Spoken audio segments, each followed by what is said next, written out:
안녕하세요. 토크닥터 토닥 임유라입니다. 따사로운 햇살에 나들이하기 좋은 계절, 바로 봄인데요. 하지만 황사와 미세먼지, 꽃가루가 기승을 부리는 봄은 알레르기가 있는 사람에게는 반갑지 않은 계절이기도 합니다. 특히 천식은 계절성 알레르기의 대표 질환으로 전 연령대에 발생하며 완치가 어려운 만성 질환으로 알려져 있는데요. 오늘 토크닥터 토닥에서는 호흡기내과 전문의 김병관 선생님과 함께 천식의 원인과 증상 그리고 치료 방법에 관한 이야기 나눠봅니다. 선생님 안녕하세요. 안녕하세요.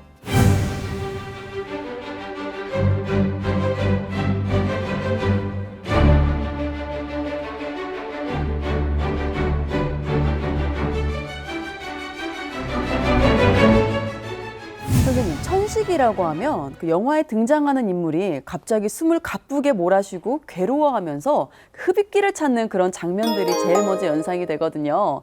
천식이란 어떤 질환인가요? 네, 천식 환자는 기도에 만성 염증이 생겨 기관지가 예민해지고 쉽게 수축하면서 호흡곤란과 기침, 쌕쌕거리는 천명음 등의 증상이 좋아졌다 나빠졌다를 반복하게 됩니다. 알레르기 항원과 같은 다양한 외부 자극에 의해 기도가 예민하게 수축하면서 숨을 내쉴 때 기관지가 좁아져 호흡이 힘들어지는 질환입니다. 기관지가 좁아지면 숨을 잘 쉬지 못한다는 거잖아요. 네, 그렇다면 생명까지도 위험할 수 있다는 건데 이 천식이라는 거 많이 위험한 병인가요? 천식은 개인에 따라 차이가 있지만 기관지 만성 염증이 지속된다면 증상이 점점 심해지고 갑자기 악화될 수 있는 빈도도 높아집니다. 천식 초기에는 외부 자극으로 수축이 된 기도가 다시 원래 상태로 돌아갈 수 있지만 만성염증이 오래되면 기관지 구조적 변화와 섬유화가 발생하면서 영구적으로 폐 기능의 감소가 나타날 수 있습니다. 또한 급성으로 증상이 악화되면 심한 경우에 말씀하신 것처럼 생명이 위험할 수 있습니다. 저는 기침 때문에 불편한 병이라고만 알고 있었는데 생각보다 굉장히 위험한 질환이네요. 그렇다면 천식으로 인해 고통받는 분들도 있을 것 같은데 어떤가요? 네, 천식은 전 세계적으로 3억 5천만 명 이상의 환자가 있을 정도로 흔한 질환입니다. 2025년에는 4억 명까지 증가할 것으로 예상하고 있는데요. 미국은 인구의 11%, 한국은 4% 정도가 천식 환자라고 알려져 있으나 실제로는 4%보다 더 많을 거라고 생각합니다. 왜냐하면 본인이 천식인지 모르고 수년간 고생하다가 진단되는 경우도 많기 때문입니다. 네, 천식인지 모른다는 것은 그 천식을 단순한 기침 감기로 오해할 수 있다는 거잖아요. 그렇다면 감기로 인한 기침과 천식의 기침은 어떻게 구별할 수 있을까요? 실제로 감기라고 생각해서 천식 진단이 늦어지는 경우가 많고 진단이 애매한 경우도 많습니다. 감기는 대체로 2에서 3주 이내에 호전되는데 3주, 특히 8주 이상 기침이 지속된다면 천식을 의심할 수 있습니다. 그렇다면 한두 달 기침이 계속된다면 천식을 의심할 수 있겠네요. 이 외에 또 눈여겨봐야 하는 다른 증상들도 있을까요? 숨소리가 쌕쌕거린다거나 호흡곤란이 있다면 천식을 강력하게 의심할 수 있습니다. 증상이 좋아졌다 나빠졌다 변동이 큰 것이 천식의 특징인데요.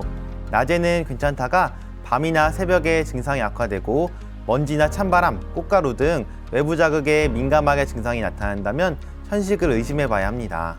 방금 천식이 낮에는 괜찮다가 밤에는 악화된다고 말씀하셨는데 그 특별한 이유가 또 있을까요? 원인이 명확히 밝혀지진 않았지만 일반적으로 생체 리듬에 따른 호르몬과 폐 기능의 변화가 관련이 있다고 생각합니다.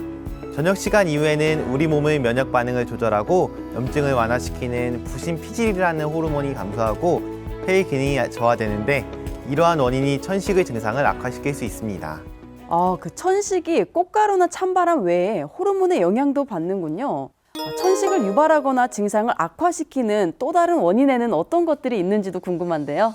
천식은 다양한 유전적인 원인과 환경적인 요인이 복합적으로 작용하며 개인에 따라서도 증상의 차이가 크기 때문에 명확하게 천식의 원인을 찾기 어려운 경우가 많습니다. 천식을 악화시키는 원인으로는 알레르기를 일으키는 진먼지 진드기나 동물의 털, 바퀴벌레, 곰팡이 등이 있으며 그 외에도 비만이나 바이러스 감염, 미세먼지에 의해서도 증상이 악화될 수 있습니다. 그렇다면 만약에 다른 알레르기 질환을 갖고 있다면 그게 천식을 유발하는 원인이 될 수도 있나요? 네, 아토피 피부염이나 알레르기 비염이 있는 환자는 천식으로 진단될 확률이 훨씬 높습니다. 그렇기 때문에 비슷한 증상으로 내원하더라도 다른 알레르기 질환이 있다면 천식일 가능성이 더 크다고 판단합니다. 그리고 특히 알레르기 비염의 경우는 천식과 밀접한 연관성이 있는 질환입니다. 알레르기 비염과 천식은 코에서 기도로 이어지는 만성염증에 의한 증상 발생 기전이 비슷하므로 두 가지 질환을 동시에 치료하면 증상 호전에 많은 도움이 됩니다. 네, 단순한 기침으로 오인하기 쉽지만 생명까지도 위협할 수 있는 무서운 천식. 이번에는 퀴즈를 통해 천식에 대해 좀 더 쉽고 자세하게 이해해보는 시간입니다. 건강상식 능력고사 시작합니다.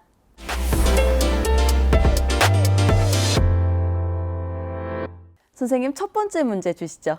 네, 첫 번째 문제입니다. 감기를 오래 방치하면 천식이 된다? 그렇다면 O 아니면 X를 선택해 주시기 바랍니다. 증상은 얼핏 비슷하지만 감기는 바이러스 질환이고 천식은 알레르기 질환이잖아요. 그래서 감기가 천식이 되진 않을 것 같습니다. 저는 X를 선택하겠습니다. 네, 정답은 X 맞습니다. 천식은 초기 증상이 감기와 비슷해서 감기를 오래 방치하면 천식이 된다고 오해하는 분들도 많은데요. 감기 자체가 천식으로 발전한다고 보긴 어렵습니다. 하지만 천식 환자는 기도가 민감해져 있기 때문에 가벼운 감기에도 보통 사람보다 더 심한 증상을 호소할 수가 있습니다. 네, 그렇다면 이제 다음 문제로 넘어가 볼까요? 다음 문제입니다. 천식이 있다면 스키나 스케이트 같은 운동을 피해야 한다? 그렇다면 O 아니면 X를 선택하시면 됩니다. 앞에서 천식을 악화시키는 여러 요인 중에 찬바람도 말씀하셨잖아요. 그런데 스키나 스케이트는 겨울철 운동이라서 찬바람을 피할 수는 없을 것 같습니다. 저는 자신 있게 O를 선택하겠습니다. 네, 정답은 O. 잘 맞추셨습니다. 기본적으로 춥고 건조한 환경에서 운동을 하면 천식 증상이 발생할 수 있기 때문에 스키나 스케이트는 추천하지 않습니다. 하지만 천식이 잘 조절되는 환자라면 조심스럽게 시도해 볼 수는 있습니다. 또한 호흡곤란을 유발할 수 있는 과격한 운동이나 먼지 등 외부 자극 물질이 많은 환경에서의 운동은 피해야 하며 타인과 경쟁하는 운동 역시 무리하다가 증상을 악화시킬 수 있으므로 조심하셔야 합니다. 그렇다면 반대로 천식 환자에게 도움되는 운동도 있을 것 같은데요. 어떤 운동이 있을까요? 일반적으로 습도가 높아서 기관지에 부담이 적은 수영을 많이 추천했었는데요. 사람에 따라서는 소독약 등의 자극으로 오히려 증상이 심해질 수도 있습니다. 자신의 페이스를 조절할 수 있는 걷기와 가벼운 조깅 등 유산소 운동이 좋습니다. 네, 천식이 있는 경우 운동을 하면 호흡이 더 가빠지고 증상이 악화될까 싶어서 운동을 피하는 분들도 계실 텐데요. 가벼운 운동 정도는 필요할 것 같네요. 운동이 천식을 유발할 수 있는 것은 맞지만 천식을 잘 조절하면서 꾸준한 운동을 하면 폐기능 향상에 도움이 될 수 있습니다. 증상 악화가 걱정되어 운동을 무작정 피한다면 오히려 폐 기능이 감소되어 장기적으로 건강에 더 나쁠 수도 있습니다. 네, 천식에 관한 유익한 정보들 많으셨나요? 지금까지 건강상식 능력고사였습니다.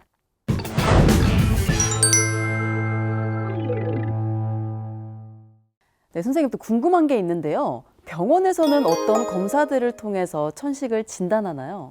병원에서는 먼저 천식으로 의심되는 증상을 문진을 통해 확인한 후 천식의 진단을 뒷받침하기 위해 폐기능 검사와 혈액 검사 등을 합니다. 아직까지는 정확하게 천식이라고 결정 내릴 수 있는 검사가 없기 때문에 진단에 어려움을 겪는 경우가 많은데요.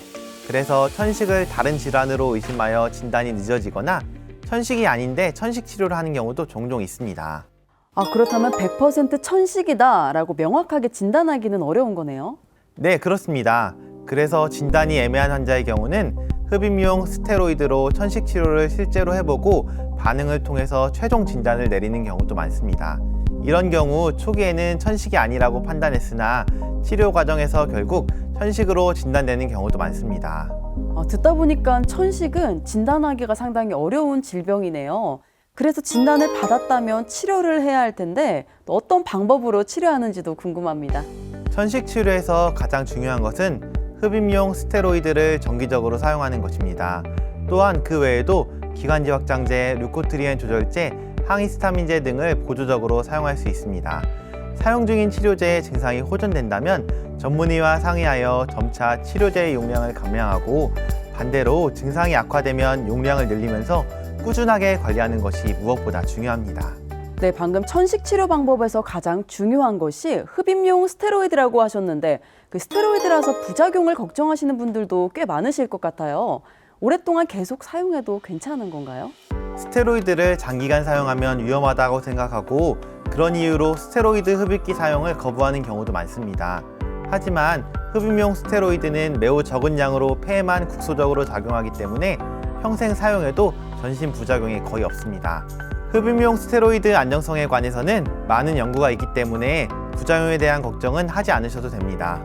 네, 천식 환자들에게 꼭 필요한 필수품이 흡입용 스테로이드일 텐데 그 나이가 많은 어르신들 경우에는 사용하기가 좀 어려울 것 같거든요.